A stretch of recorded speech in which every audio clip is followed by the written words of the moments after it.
اسلام کو وہمی لوگ پسند نہیں ہے، وہمی نہیں چاہیے. بعض وضو کا وہم ہو جاتا ہے، گھنٹہ گھنٹہ بیٹھ کے وضو ہی نہیں ہو رہا ان کا، وضو کھانے میں بیٹھے رہتے ہیں، پولیس کو بلوانا پڑتا ہے، بھائی اس کو لے آؤ یہاں سے اٹھا کے، وضو ہی نہیں پورا ہوگا. بعض کو یہ وہم ہو جاتا ہے. دیکھو ہمیں اللہ تعالیٰ نے بہت سارے کاموں کے لیے پیدا کیا ہے، سارا دن بیٹھ کے وضو کرنے کے لیے پیدا نہیں. وضو کا حکم دیا تاکہ پاک صاف رہو.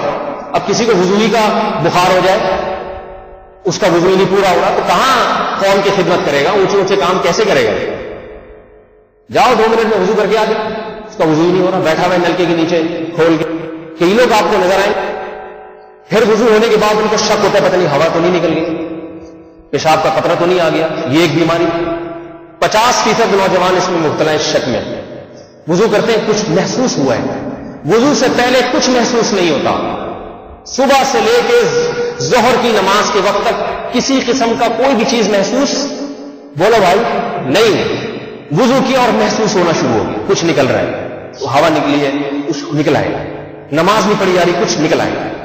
نماز کے بعد جا کے شلواریں چیک کرتے ہیں، اور وہ پھر کچھ محسوس کوئی طریقے سے نظر آ گئی کہ وہ وضو کرتے ہوئے بھی چھینٹیں پڑ جاتی ہیں، بعض دفعہ استنجا کرتے ہوئے شلوار گیلی ہو ہی جاتی ہے. اب پھر سے وضو، پھر سے نماز. بعض تو پھر بیزار ہو کے نماز چھوڑ دیتے ہیں. ایک وہمی ہے، وہمی. میرا دماغ چاٹ کے رکھا ہوا ہے اس نے. میں نے اسے فتویٰ دیا ہے کہ تمہارا وضو نہیں ٹوٹتا کچھ بھی ہو جائے. کتنا بیزار آ گیا میں اسے. میں نے کہا قیامت کے دن میرا گریبان پکڑنا، اگر کسی نے کہہ دیا نا تمہارا وضو دن ٹوٹا تھا، میں نے کہہ دوں گا یا اللہ اس کا نہیں ٹوٹتا تھا، مجھے پتا تھا.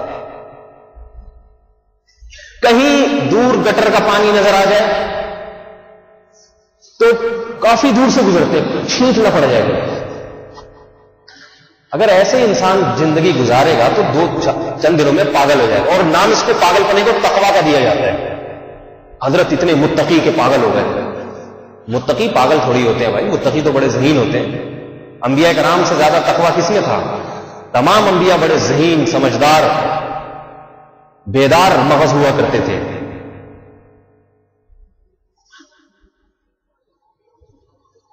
رسول اللہ صلی اللہ علیہ وسلم نے فرمایا جس کو وضو کے بعد شک ہوا کہ اس کی ہوا خارج ہوئی ہے نہیں تو وہ مسجد سے باہر نہ نکلے جب تک کہ 100% یقین نہ ہو جائے.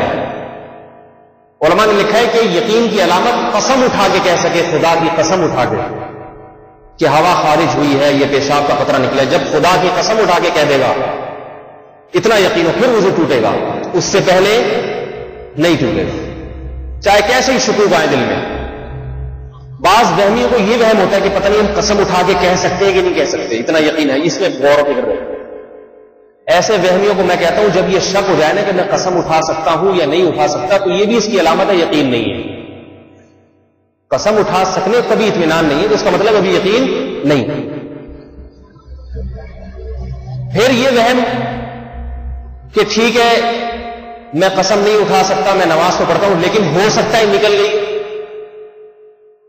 تو یاد رکھو کہ جب اللہ کے رسول کہہ رہے ہیں کہ وضو نہیں ٹوٹا تو بالفرض اگر ہوا نکل بھی گئی اور آپ کو پتا نہیں چلا، آپ کو یقین نہیں ہے، تو شریعت شریعت کہتی ہے کہ کتنی ہی مرتبہ ایسی ہوا نکل جائے آپ کا وضو نہیں ٹوٹے گا اور اللہ آپ کی نماز کو قبول، بولو بھائی، کر لیں. جب اللہ کر رہا ہے تو آپ کو پریشانی کیا ہے؟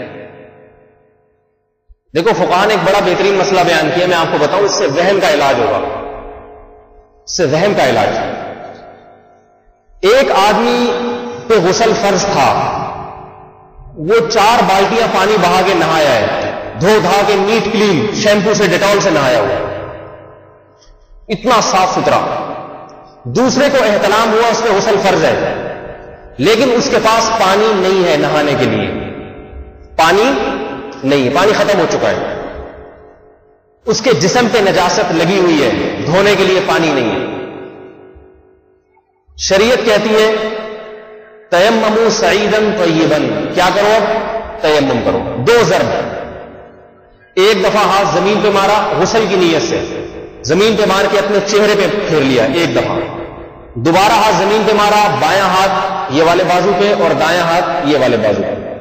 بعض لوگ یہ طریقہ بتاتے ہیں یوں کر کے، یہ اس کا کوئی ثبوت نہیں، ایسے پھیر لیا، ہو گیا بس. شریعت اب کیا کہتی ہے؟ آپ کا غسل ہو گیا ہے. کیا ہو گیا آپ کا؟ دونوں طہارت میں برابر ہیں. سمجھ میں آ رہی ہے بات؟ جس نے پانی سے غسل کیا اور جس نے تیمم کیا، دونوں طہارت میں برابر. یہی وجہ ہے کہ جس نے غسل کا تیمم کیا ہے اور ایک وہ شخص ہے جس نے پانی سے وضو کیا ہے، پہلے سے پاک تھا اب پانی سے وضو کیا اس نے، تو فقہاء نے لکھا ہے کہ تیمم کرنے والا امامت کا زیادہ حقدار ہے بنسبت وضو کرنے والے کے. وجہ اس کی یہ کہ اس نے غسل کا تیمم کیا ہے اور اس نے پانی سے وضو کیا ہے. نہانے والا آدمی زیادہ صاف ستھرا ہے شریعت کی نظر میں بنسبت وضو کرنے والے آدمی کے، اور امام زیادہ صاف ستھرا ہونا چاہیے بنسبت نمازیوں کے. یہ بھی ایک وجہ ترجیح ہے. نہیں آئی میرا خیال ہے بس. وہمی کیا کہے گا؟ وہمی کہے گا بھائی میرے تو پاؤں پہ نجاست لگی ہوئی ہے اور میں تو پانی سے نہایا نہیں، صرف مٹی سے یوں کیا میں کیسے نماز پڑھاؤں ان لوگوں کی. اور جو غسل کر کے آئے وہ کہے گا بھائی تو میرا امام نہیں ہو، تو گندا ہو رہا ہے، سڑ رہا ہے تو. لیکن اگر وہ شریعت کی تعلیمات سے آشنا ہوگا، اللہ رسول کے حکم پہ سر جھکانا جانتا ہوگا، تو اسے پتا ہے کہ بھائی اب شریعت یہ کہہ رہی ہے کہ جس کے پاس پانی نہیں ہے اس نے اگر تیمم کی نیت سے غسل کیا تو گویا یہ ڈیٹول سے نہا گیا ہے، یہ ایسا صاف ستھرا ہے. یہ نہانے والا اور میں وضو کرنے والا، نہانے والا امامت کا زیادہ حقدار ہے بنسبت وضو کر کے آنے والے. سمجھ میں آ رہی ہے بھائی بات؟ تو جب اللہ کے رسول صلی اللہ علیہ وسلم کہہ رہے ہیں تمہارا وضو نہیں ٹوٹا، شک اور وہم سے نہیں ٹوٹتا جب تک خدا کی قسم اٹھا کے نہ کہہ سکو کہ ہوا خارج ہوئی ہے یا پیشاب کا قطرہ نکلا ہے، خدا کی قسم اٹھا کے نہ کہہ سکو، تو جب تک ایسا نہ ہو اس وقت تک اللہ اس کے رسول کہتے ہیں کہ وضو ہے تمہارا اور میں نماز قبول کر لوں گا. ایک بات یہ. دوسری بات یہ، آپ نے وضو کیا، ظہر میں وضو کیا تھا، عصر کا وقت آ گیا، آپ کو وضو کرنا یاد ہے، وضو کا ٹوٹنا یاد نہیں ہے. اب آپ شک میں ہیں کہ پتہ نہیں میرا وضو اب تک باقی ہے بھی یا نہیں ہے.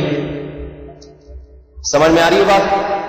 آپ غور و فکر میں تجسس میں ہے کہ اب تک پتہ نہیں میرا وضو باقی ہے یا نہیں ہے. تھوڑی دیر دماغ پہ دباؤ ڈالا، آپ کو ٹوٹنا یاد نہیں آیا، تو شریعت کہتی ہے کہ وضو آپ کا باقی، بولو بھائی، باقی ہے وضو آپ. بس آپ کو چونکہ ٹوٹنا یاد نہیں ہے تو بس ہے. وہمی کہے گا نہیں ہے. اللہ رسول کہہ رہے ہیں، اور جس کو اللہ رسول کی آیات پر احکام پر یقین ہوگا وہ خشوع و خضوع سے نماز پڑھے. جس کو یقین نہیں وہ ساری نماز نہیں سوچ رہے پتہ نہیں ہے بھی کہ نہیں، پتہ نہیں ہے بھی کہ نہیں.